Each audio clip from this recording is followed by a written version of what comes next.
The curious room में आपका स्वागत है। आज हम एक ऐसे विषय पर बात करने वाले हैं जिसे हम सबने बिना ज़्यादा सोचे समझे सच मान लिया है।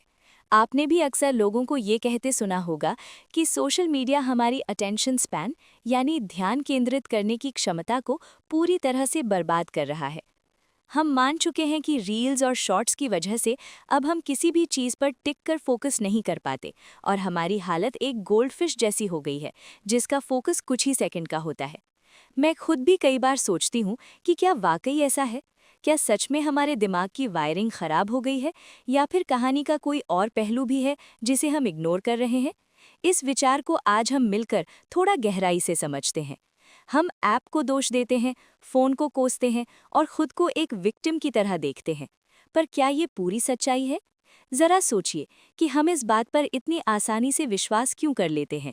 हम देखते हैं कि बच्चे या हम खुद एक किताब के 10 पन्ने भी लगातार नहीं पढ़ पाते और हमारा हाथ तुरंत फ़ोन की तरफ चला जाता है। ये देखकर हमें लगता है कि हमारा फोकस खत्म हो चुका है।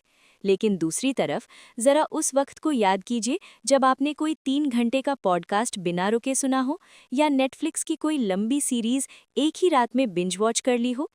अगर हमारी अटेंशन स्पैन सच में इतनी ही टूट चुकी है तो हम वो सब कैसे कर पाते हैं? क्या ऐसा नहीं हो सकता कि हमारा ध्यान बर्बाद नहीं हुआ है, बल्कि वो बस बहुत ज़्यादा सिलेक्टिव यानी चयनात्मक हो गया है? हम जल्दी बोर ज़रूर हो जाते हैं, लेकिन इसका मतलब ये नहीं कि हम किसी चीज़ पर गहरा ध्यान लगाने में अब सक्षम ही नहीं रहे। शायद हम बस उन चीज़ों पर ध्यान नहीं देना चाहते जो हमें तुरंत दिलचस्प या फ़ायदेमंद नहीं लगती। अब इन ऐप्स की बनावट यानी डिज़ाइन की बात करते हैं। ये सच है कि फेसबुक, इंस्टाग्राम और यूट्यूब जैसे प्लेटफॉर्म्स इस तरह से बनाए गए हैं कि वो हमें हुक करके रखें ताकि हम ज़्यादा से ज़्यादा समय वहाँ बिताएं। लेकिन क्या इस सिक्के का दूसरा पहलू नहीं है? जब आप ऑफिस से थक हार कर लौटते हैं या घर के अनगिनत कामों के बाद सोफे पर बैठते हैं, तो वो माइंडलेस स्क्रोलिंग आपको एक तरह का एस्केप या राहत देती है। मैं आपसे पूछना चाहती हूँ, क्या सच में ऐप आपका ध्यान भटका रहा है या फिर आपका थका हुआ दिमाग किसी ऐसी चीज़ की मांग कर रहा है जिसमें मेहनत ना लगे? हम अक्सर खुद से ये सवाल पूछना भूल जाते हैं कि हमने फ़ोन उठाया ही क्यों था। क्या वो फोकस की कमी थी या फिर ऊर्जा की कमी?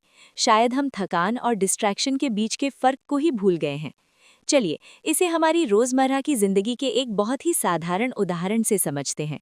याद कीजिए वो समय जब स्मार्टफोन नहीं हुआ करते थे, जब हम बैंक की लाइन में लगते थे या बस स्टॉप पर इंतज़ार करते थे। तब हम क्या करते थे? हम दीवारों को घूरते थे, बगल वाले की बातें छुप छुप कर सुनते थे या फिर अखबार के पुराने पन्ने पलटते थे। आज उसी खाली समय में हम फ़ोन पर रील स्क्रॉल करते हैं और हम इसे तुरंत टाइम वेस्ट या अटेंशन का ख़राब होना मान लेते हैं। लेकिन क्या सच में ऐसा है?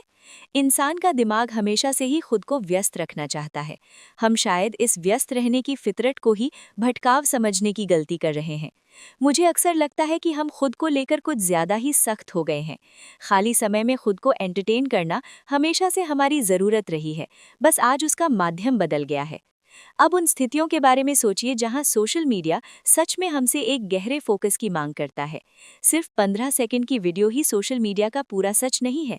हम ट्विटर पर लंबी लंबी थ्रेड्स पढ़ते हैं, यूट्यूब पर 2-2 घंटे के डीप डाइव वीडियो एसेज और डॉक्यूमेंट्रीज देखते हैं और वहां से हिस्ट्री, पॉलिटिक्स या मेंटल हेल्थ के बारे में बहुत कुछ नया सीखते हैं।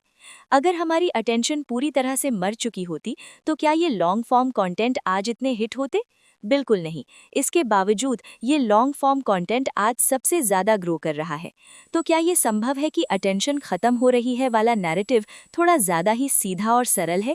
इंसान का दिमाग इतना आसान नहीं है कि एक ऐप उसे पूरी तरह से बदल दे। हमारी क्षमताएं आज भी वही हैं, बस हम उन्हें अपनी मर्जी से ऑन या ऑफ करते हैं। चलिए इस पूरे विषय को एक बिल्कुल अलग नज़रिए से देखते हैं। क्या हो अगर सोशल मीडिया सिर्फ एक आईना हो जो हमारे अंदर चल रही उथल-पुथल को दिखा रहा हो? जब आप अंदर से बेचैन होते हैं, स्ट्रेस में होते हैं, तो आप एक पोस्ट से दूसरे पोस्ट पर तेज़ी से जंप करते हैं। वहीं जब आप शांत और रिलैक्स्ड होते हैं, तो आप आराम से कोई लंबी वीडियो देखते हैं या कोई अच्छा आर्टिकल पढ़ते हैं।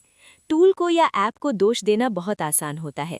इससे हम अपनी ही लाइफस्टाइल, हमारी नींद, हमारे खानपान और हमारी भागदौड़ भरी जिंदगी की कमियों को देखने से बच जाते हैं। मैं ये नहीं कह रही हूँ कि सोशल मीडिया पूरी तरह से बेकसूर है, वो अपना काम कर रहा है, लेकिन शायद वो आधुनिक जीवन की इस बड़ी सी पहेली का बस एक छोटा सा हिस्सा है और हम अपनी अंदरूनी चिंताओं का सारा बिल फोन के सिर फाड़कर खुद को तसल्ली दे देते हैं। तो फिर इस पूरी बातचीत से हम क्या समझें? हमें कोई फिक्स जवाब नहीं खोजना है, बस अपने सोचने के तरीके को थोड़ा बदलना है। मैं चाहूंगी कि आप एक छोटा सा एक्सपेरिमेंट करें।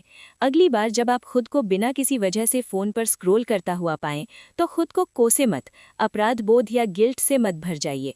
बस बहुत प्यार से खुद से पूछिए, मैं इस वक्त किस चीज़ से भाग रही हूँ? क्या सामने कोई मुश्किल काम पड़ा है या कोई अजीब सी घबराहट है जिसे आप महसूस नहीं करना चाहते? जैसे ही आप अपनी सोच को मेरा ध्यान टूट रहा है से हटाकर मेरे दिमाग को ब्रेक चाहिए पर लाएंगे, आपका फ़ोन के साथ रिश्ता पूरी तरह से बदल जाएगा। फिर ये आपकी मजबूरी नहीं, बल्कि आपकी अपनी चॉइस बन जाएगा। और यही छोटी सी जागरूकता आपकी और आपकी अटेंशन के बीच का सबसे खूबसूरत पुल बन सकती है। क्यूरियस रूम में आज के लिए इतना ही। अपने विचारों के प्रति कोमल रहें और उनकी मरम्मत को एक नई दिशा दें। अगली बार फिर मिलेंगे।